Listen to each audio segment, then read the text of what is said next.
Thôi không dám bắt trước đâu. Thấy ớt thì sợ rồi.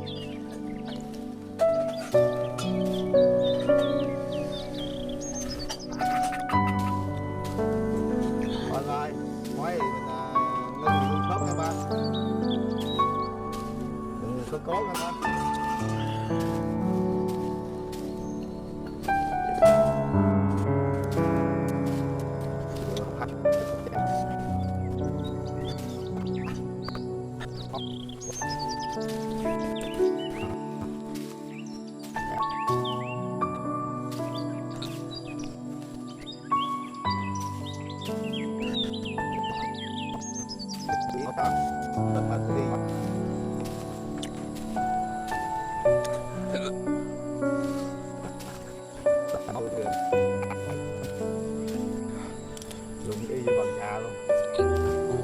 I tried so hard and got so far, but in the end, it doesn't even matter. I had to fall to lose it all, but in the end, it doesn't even matter. I tried so hard and got so far, but in the end, it doesn't even matter. I had to fall to lose it all, but in the end, it doesn't even matter.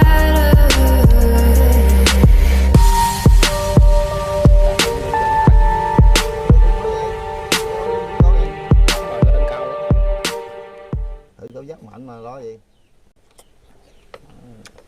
qua lẹ ớt đổ dậy luôn. Trời ơi, cái này tiêu, cái này phải tiêu trời.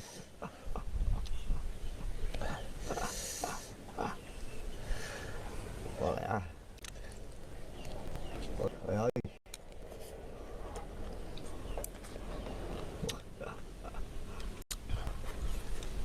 còn lại cha nội.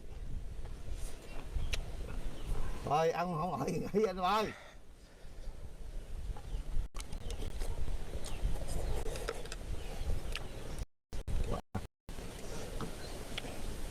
Mình bước chân ra mình cuộc chơi, mình phải chơi cho tới.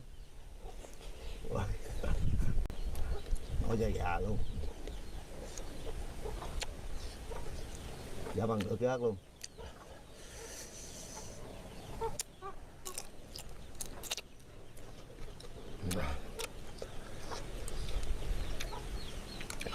Qua lẹ.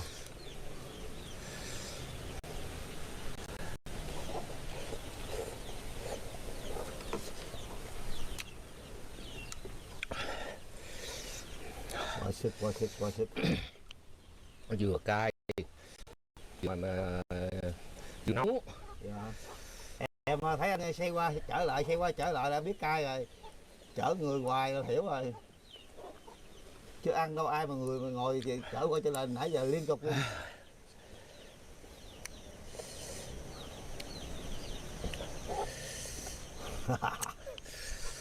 Chắc cú rồi, bữa nay mà mình không phải mất tiền rồi.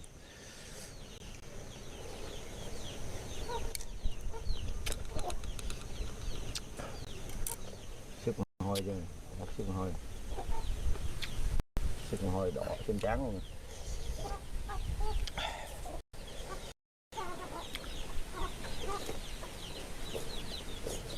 Thôi được nghỉ nghe ba.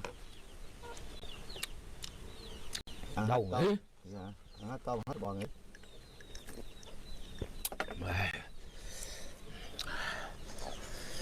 Đó. Cái gì cũng phải làm cho thành công chứ.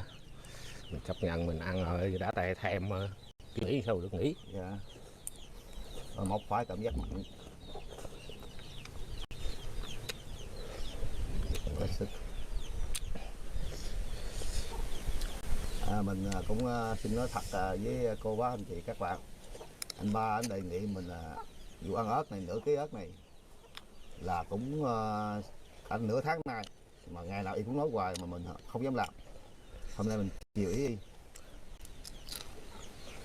Mình mua nửa ký nhưng mà y tự căng, mình không nghĩ là y căng hết luôn, không ngờ y căng hết luôn.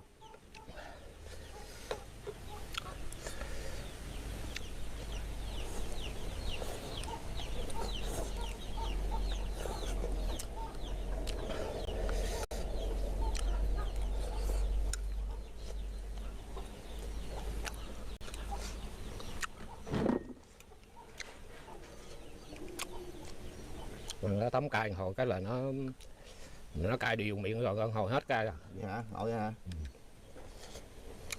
Giờ đó còn rung không à. Dạ. Ngồi ăn xong bẻ mấy cái dừa ngoại ba, dừa dán cháo á, em miếng con mực ba, uống cho nó mát ba. Con mực trên ruộng có không? Thiếu gì? Ừ, đâm con mực với nước dừa, để 2-3 trái dừa xiêm. Wow. Không dám nhìn luôn.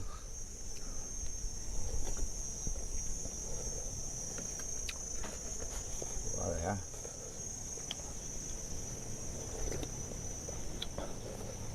Quá sức. Ba móc bổ làm nhất này là không biết mà mặn ngọt hay là sao, chỉ biết cay thôi à. Đâu còn cảm giác nữa. Có hỏi nước súp có lạc không hay là gì, hết đừng trả lời luôn, chỉ biết cay không. Thôi nghĩ đi thôi, sợ thua kêu nghĩ hoài.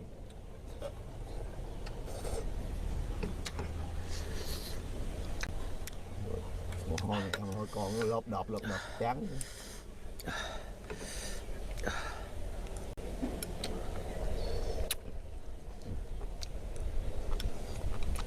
Có cay quá uống miếng sữa cho nó đỡ hơn ba. Đỡ được. Tại vì cái sữa này thì mình ăn cay xong mình uống thì nó tốt hơn. Như thay vì mình uống nước ngọt, uống nước đá mình không uống sữa luôn đi. 2 bịch mà.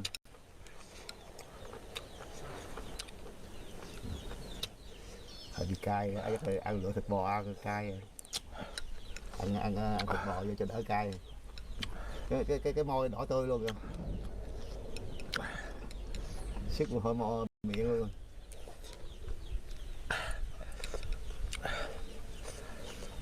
Quá lẻ mà. Cay dữ lắm, cay chứ không cay đâu.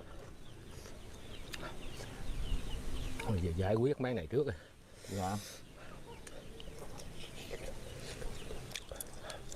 Như cái tay anh Gung thì đâu có thuốc gì trị hết ba. Đúng rồi. Nó vậy luôn rồi. Thì ba móc bị hồi đó bị điện giật, bị làm hồ bị điện giật. Giờ tay Gung. Chứ không phải bệnh hoạn gì, bị điện giật.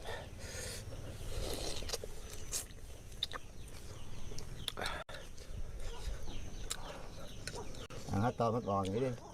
Đâu được. Đâu được liền nha. Thánh à.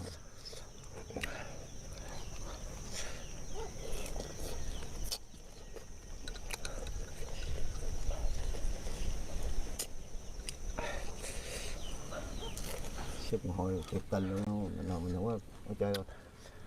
Mà móc thì đen hồi lùi, bữa nay cái môi đỏ luôn nè. Tha con, bữa nay tha con à. Mồ hôi mặt miệng của gì quá lố. Bữa nay tha son á. Cái này anh ăn coi như là anh xong vậy đó ba. Xong hơi vậy, sức mồ hôi. Đâu con gì nữa chứ dám nhập vô. Quá lẻ. Sức mồ hôi, môi thì thường bỏ móc đen hồi lùi, bữa nay môi đỏ luôn.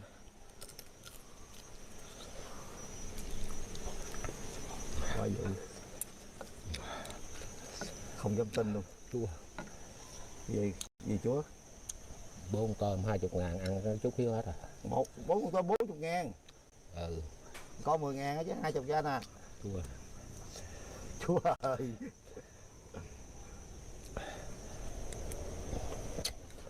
Ta mua tôm ngủ không, em lựa tôm sống như đó cho ăn cho ngon ha. Gấp mì quá tay rồi. Còn tại cái tay anh Gung Nó cũng như cái gần trà lúa vậy rồi. có bằng gần phải không?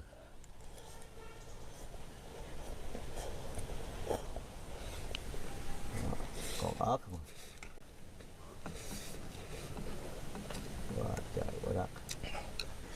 Những chưa gán lên, gán lên, còn không được thì nghỉ nha, không ai ép nha.